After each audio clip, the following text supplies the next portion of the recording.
Rohit Soni, welcome to the Earl Hall Show, man. Thanks for taking this time out, especially you being halfway across the world, to be with me here today. Definitely appreciate it. Thanks a lot, Earl, for having me on the show. I hope everyone who's going to watch this going to get a lot of value out of this. So thanks a lot for having me. Oh, well, I'm sure that they are. I mean, I've got a bunch of questions here that I want to go through. The first one in particular, you got to tell me about this Red Audi, man. It's a beautiful car. Did you win that? Did you get that? How did that Red Audi come into the scene that I'm seeing on all your clips and stuff now? I'll say when someone will see it, they might think that I got it, as a win, but no, it's a lot of hard work went in there to get it. So, as a kid, right? We all have this dream of owning something, right? Yeah. And we being, materialistic people right now. I'll be honest, I'm materialistic. There's no point. I'm at an age, I'm 24 right now, so I like being materialistic. I even have this car on my, table. So yeah, it's something like that. So the Red Audi is accumulation of a lot of years of hard work since I was in college when I was 17 up until 23, just last year. So yeah, it's a pretty good car. It's an Audi TT, German car, and I love German. Wow. So yeah, that's what it Well, is. I'm an American boy, so I mean, I got my dream car last year. I bought a Corvette. Wow. I've wanted one since I was like 13, and when you're able to get your dream, whatever that is, it's an accomplishment. So I'm sure that even beyond the Audi, there are things that you and your family enjoy now because of the hard work and the hard effort that you put into what you do each and every day. So it's impressive even to see the things that you're doing, in particular online. You know, you've become big not only in India, but you've become big here in the US as well, right? So it's like, how did that come about where you've been able to translate and even cross over into what's going on, even with India and the So US? yeah, so it's a simple thing, right? When you go for the value, I've learned this. When you lead with a giving hand, you get a lot of things in return. So in my own work, it's been accumulation of a lot of years of work, as I just told. Yeah. So it was a lot of years of hard work that got me here. So Aaron, it starts with one client, right? And then people talk, right? Yeah. So when you start working with just one person and you give them the best, you go out there, you make it happen for them. People talk and they give you the right people. So when I started my media company, I'll say I was a freelancer. Now it's a Okay. media company, but I was a freelancer 4 years ago. No background, nothing. Only skill that I had was one of the best skills if you want to learn sales and marketing and copy. So, accumulation of all those three skills, the thing that I was delivering was copy.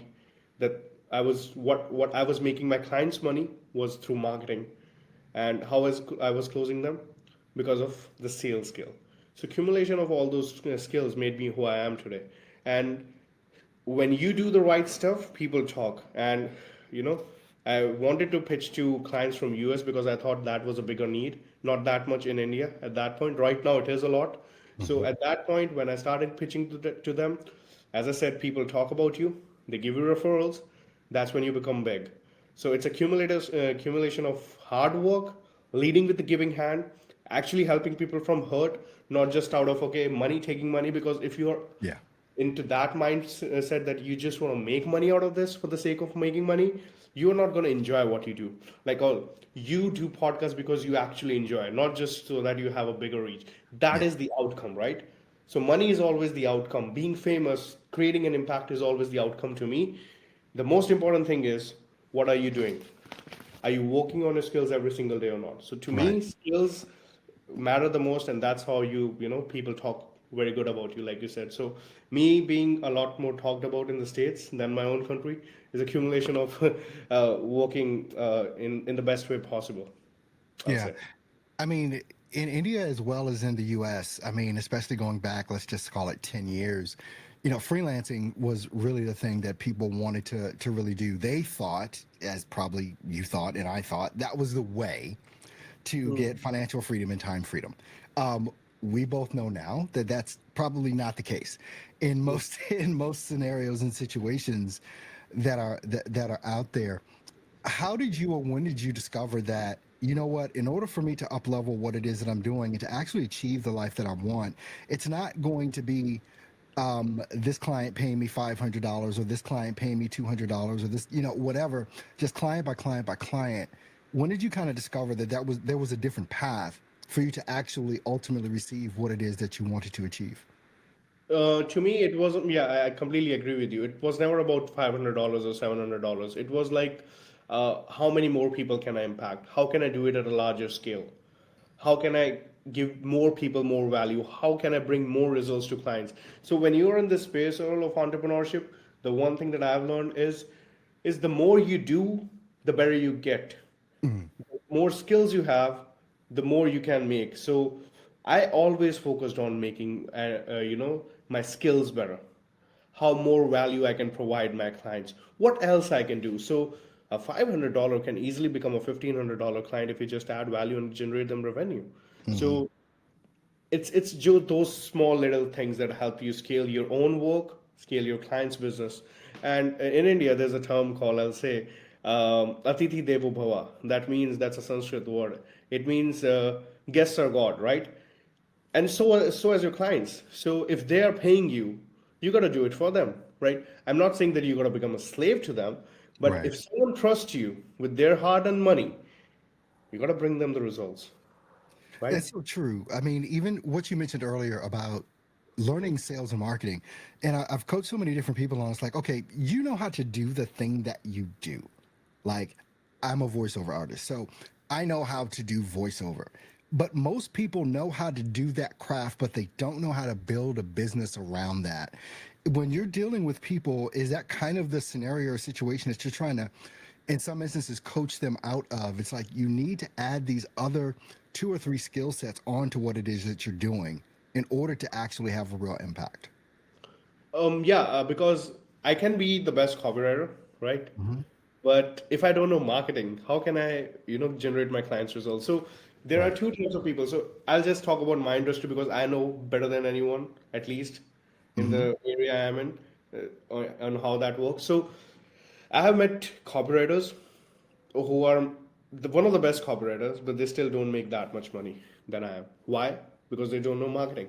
So if you have just one skill, but that doesn't back you up in the overall bigger picture, Yeah. you're Yeah. not gonna make money. If it's just about making money. So you gotta back yourself up with not just one skill, but a skill that supports your clients reach the finish line. It's all about making your clients work easy, right? So I'll always say, for me, copywriting plus marketing, and then there's one more thing, Earl, right? It's offers. So if Mm. you combine Yeah. all these three skills, you're going to make money, your client's going to make money, and you're going to work long term. So people I work with, I've been working with them long term because I know how to do that. So it's like that. Like you said, as a voiceover artist, there might be at least two to three more things. If you don't know how to market it, you're not going to Hmm. create a bigger business. That's how I created a bigger business. Yeah. So I went from being a freelancer to working with 5 clients to now working with, suppose that, 25 clients. It's all because of that. So Yeah, yeah. absolutely. And tagging on all those marketing skills and sales skills is important because you can be, let's just say you're Rohit, you're the best copywriter in the world, but you don't know how to market. And somebody is subpar to you and they don't do as good of a job, but they're a better marketer than you. They're going They're to gonna win. make more money. They're gonna Yeah, make more money. they're definitely going to win when it comes to that or any other industry that we're talking about. I Mhm. mean, when did you realize that copywriting was your lane? Like, how did that occur for you? It's a pretty funny incident. So back in lockdown, we were all stuck at home, Mhm. right? Yeah. And the number one thing that we did at home was, just look out and see the news, right? And I took a challenge all at that time. I said, okay, I'm gonna write a book. So it was exactly 4 years ago, back in 2020. I did took a course before that for copywriting, Mhm. but I said I'm going to write a book in the next 21 days because they told us, the government told us that they're going to uplift the lockdown in the next 21 days here in India. So I thought, Okay. I'm going to write a book, and I did write a book. And what's the name of the book? It's You Who Makes the Difference. Wow. It all circles back. It all circles back. And I did wrote a 120-page book, and that's when I discovered, okay, I can write well. And that's when I just re-downloaded the course that I had and just watched that. It's always a process, right? I was in college at that time in second year, so I thought, okay, why can't I market it, right? I have in my whole family, no one has ever done business cross borders, and I haven't even earned a penny in my own country. So how can I go from earning not even 1 rupee to at least $100? So it was like Yeah. that. It took me 6 months after that to actually understand copywriting, and then in 2021, I started signing clients. And since then, it's always a rep. The more you do it, the better you get. I've been writing Absolutely. copy ever since. Right now, I just to write copy for five, six of my clients. Not everyone, because I know how to market their stuff, so they eventually make money. But yeah, it's a lot more about doing more reps, and that's when I discovered that I have a way with words. And the book went well as well. So I'm just reproducing its revised version. But yeah, it was an amazing journey. Just by writing a book, you understood that you had this one skill lying underneath you, Wow.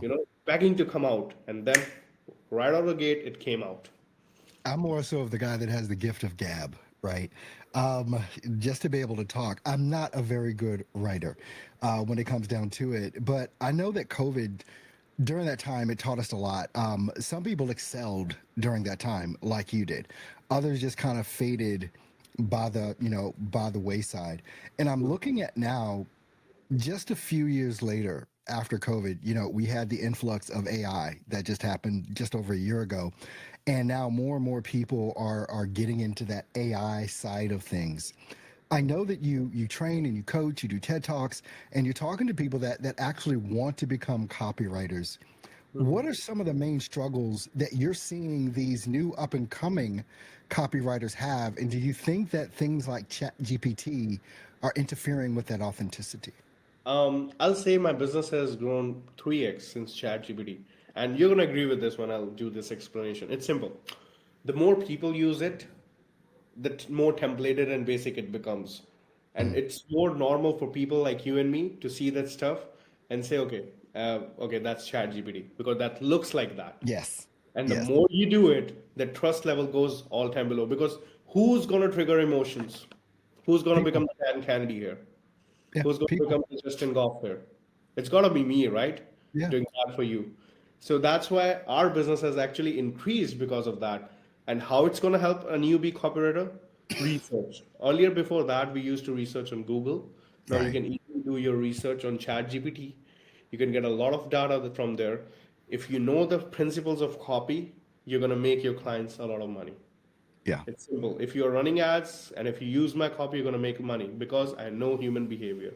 So, to every single copywriter who's starting out, I would just say don't write copy upfront. The one thing you should do is learn human behavior. It's a salesman that doesn't talk, it just comes in front of you. Every single ad that you see on TV, or Hmm. even if you see news, right? They write breaking news. Why do they write breaking news? They want to take your attention like this so that Yeah. you watch it. So it's like that. So every single copywriter, I want you to learn human behavior first for at least 15, 20 days, and then start writing for a person like me or Earl, see their brand, start practicing, and then start pitching.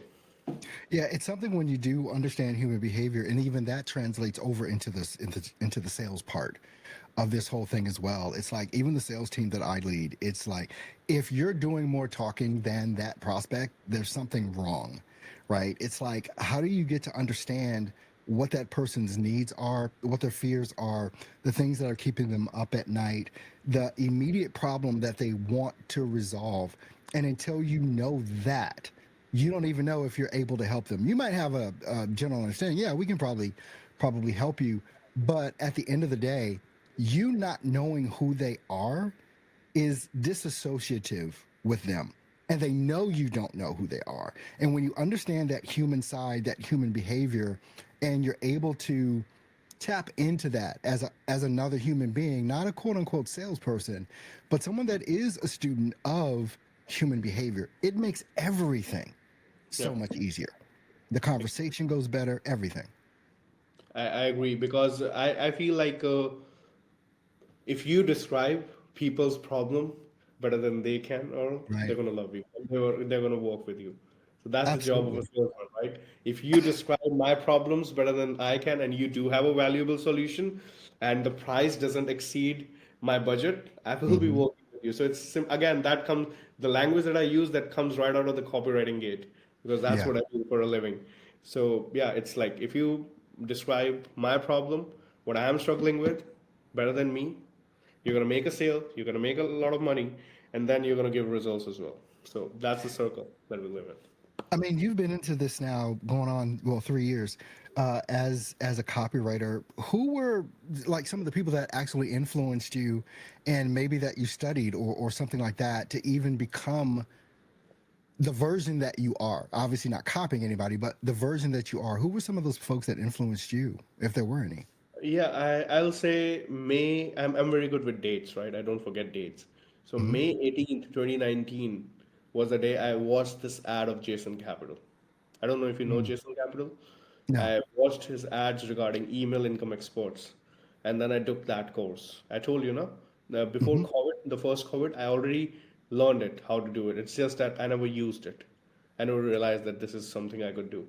So I got influenced by just two words: laptop lifestyle. Yeah. Maybe I've it seen was a same little thing. early for us. Maybe it was a little early, future pacing that, okay, will that even happen? Uh, is that a lifestyle or not? But soon enough, we realized in 2020 when COVID happened that this is going to be the future of the world that we live in.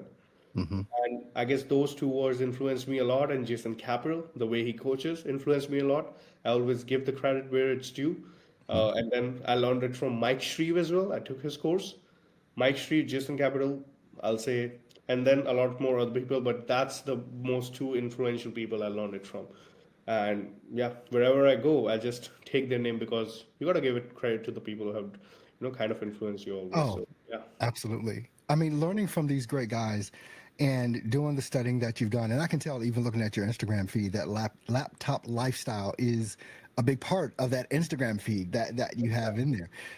So I mean, with learning from these these two individuals and probably more, how have you distilled this down? Like, what is your formula for great copywriting? How does that look from a 30,000 foot view?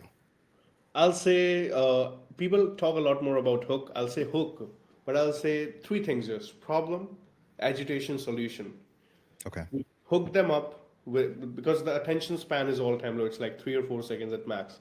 You got to lead in with something that inspires them to read it more, right? So if you just talk about email, I'll say a very good hook like Batman was a Superman, right? Or just take a celebrity's name and leave it at that.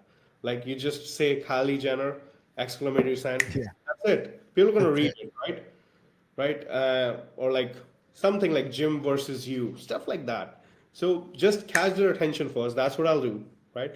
And suppose that if I want to sell a course that helps people make money, right? There are a lot of courses that are being sold like that. Hmm.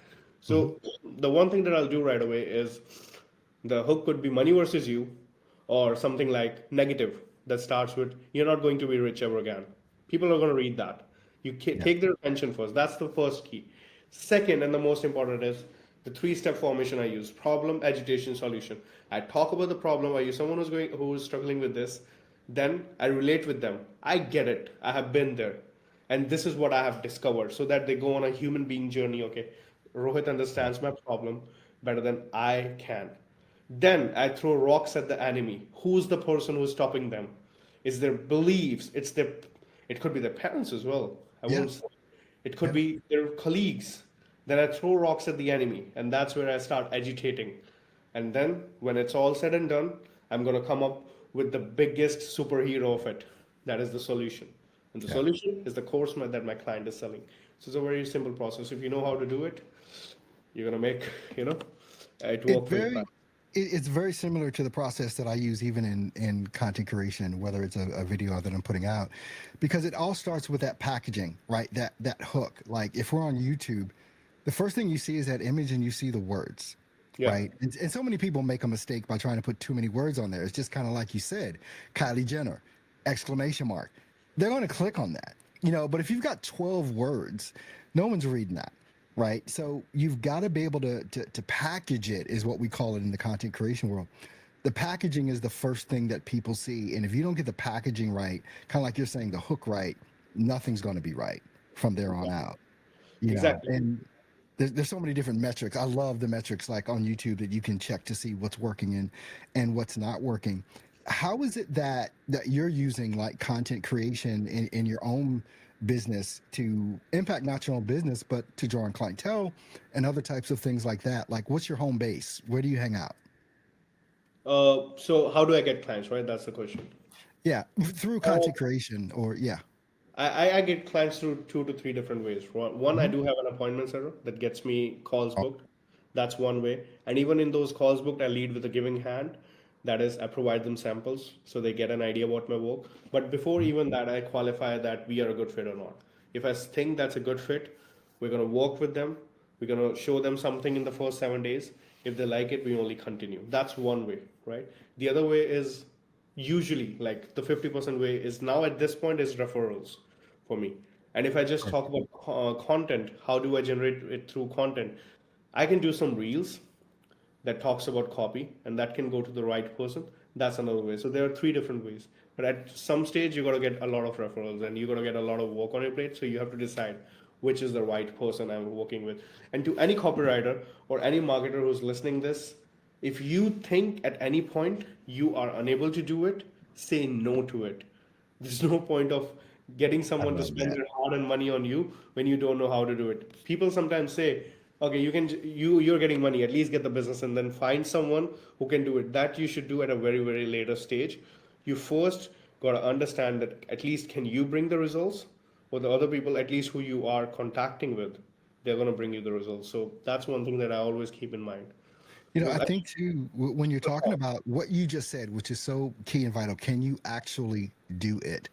And I think a lot of people, entrepreneurs or whatever, they haven't put in the reps yet Yeah. to actually be able to get people results. Because if you can't, your reputation is going to go down real quick because that is going to spread like wildfire, especially if someone sees your ad and they know another person. Well, did you use this guy? Yeah, well, how was he? Oh, it was trash. And now your reputation just goes down. But you've been able to get to the point, which is the nirvana of being an entrepreneur, where people are coming to you through referral because you have a body of work that has actually impacted them in a very particular way. And they have no problems giving that referral out for you, even without you asking. How long do you think in general, like for you, and I can't even ask the question appropriately because I hate it when people ask me like, well, what's the average of this? No, no, no, no. How long do you think it took you, Rohit, get from the beginning to the point where people were actually referring you because they knew Rohit actually knew what the heck he was doing? I'll tell you a funny story, right? My first ever came from my first ever client. Wow. So that's why I told you when you get one person, you're gonna get three-person Yeah. as well. So my first referral come from the very first client I had, and he signed like he referred me to that other client before even starting working with me. So here's what I did for him. It's a funny story. I worked with him for a week, given him like a free trial, and he really loved it. He just said that I'm gonna go on a vacation where I won't be able to, like focus on my business. But Hmm. right now I have two referrals for you because I think that in this one week you have impressed me, and I'm gonna come back in 2 weeks and I'll work with you. Before that, you can just work with these two people because I'm gonna refer it to you. So I'm still working with that client, right? By the way, right? His Wow. name is Andy Foster. If someone doesn't know him, you can check him out. So he got me two referrals out of that, and then 2 weeks later, I started working with him. So all in a span of 6 months of hard work, where I was unable to get anyone to work with me, it took me just 22 to 23 days. On April 21, 2021, I signed three clients up until then in just one Wow. month after that. So people say a lot more about, oh, you went from there to there, how much time it took. It must be easy. No, it's not. It takes a lot of time. Blood, sweat, tears all go into it. You don't have to show it, but it's always a mental struggle. So yeah, and then I'll just tell you, it took me 6 more months to get my next referral because now you're leading with the giving hand again Hmm. consistently. At this point, I do get 2 to 3 referrals a month, but yeah, before that it was around maybe March 2022. Okay. Around 11 months later, I consistently started getting referrals every month. Before that, it was here and there. I think there's this disconnect, especially with entrepreneurs in the world that we live in today. And everyone seems to be promising results in the next 30 days, right? And it never took me less than 6 months, right, to build something that actually turned into something substantial. And then it also goes to the point, most people, Rohit, they do not want to do the work that it takes for whatever length of time it takes to get to the result that they want, and they quit or they start a new business and the same thing happens, and they're not successful in the first 60 days, so they quit. Oh, well, it must be I need to do something else. When you're talking with your clients, do you ever see some of that where they're like, well, maybe I need to change my niche, maybe I need to change my whole business model? How do you kind of coach them through that? Because I know you encounter it. So the one thing that I'll just say is whenever I start working with someone, I don't say that you're going to get results in the first 30 days. I always have at least a 90-day to 120-day commitment because I know doing it all organic without any paid ads, it's going to take at least that much time if we are doing it without any paid ads, right? So I always set that expectation because when you overpromise and underdeliver, people are not gonna come back, right? And they are Yeah. not going to deliver, be happy about it. So what I did was I always set that this expectation, so at least 90 days, and around the 60-65 day mark, I start generating them good results. So this is how you get things done, right? And what was your other question again? Just in regards, no, you answered. You answered the question perfectly, because just again in this whole life that we live now on the internet, and everyone is doing what you said, over promising and under delivering in so many different occasions. You may be able to get some quick hits, but you're not going to build a substantial business over Exactly. promising and under delivering. It's got to be the other way around, that you're doing it. And I see that you're doing that as well. I mean, Rohit, I'm going to make sure. I mean, I've got all of your contact details, so I'm going to put them in the show notes for this. And I want to make sure that everyone, that if you need a copywriter, just hit this dude up, Rohit Soni. He's going to, and the reason I can say this, not just because I'm interviewing him. Rohit is a copywriter for a company that I'm with as well, and I see the results of actually what's going on, and he actually does make a difference. I mean, I read some of the stuff he puts out for us, and I'm like, where does this guy come up with these words? So Rohit, I definitely want to thank you for taking the time out to be on the Earl Hall show with me today, and I want to be able to ask you back at some point if I can. So just thank you for being here, my friend. Thanks a lot, all. Thanks a lot for having me. I really appreciate it being here. And if I provided any value, that would Oh be yeah. awesome to the audience, right? Everyone have a great day. Namaste from my end. Namaste.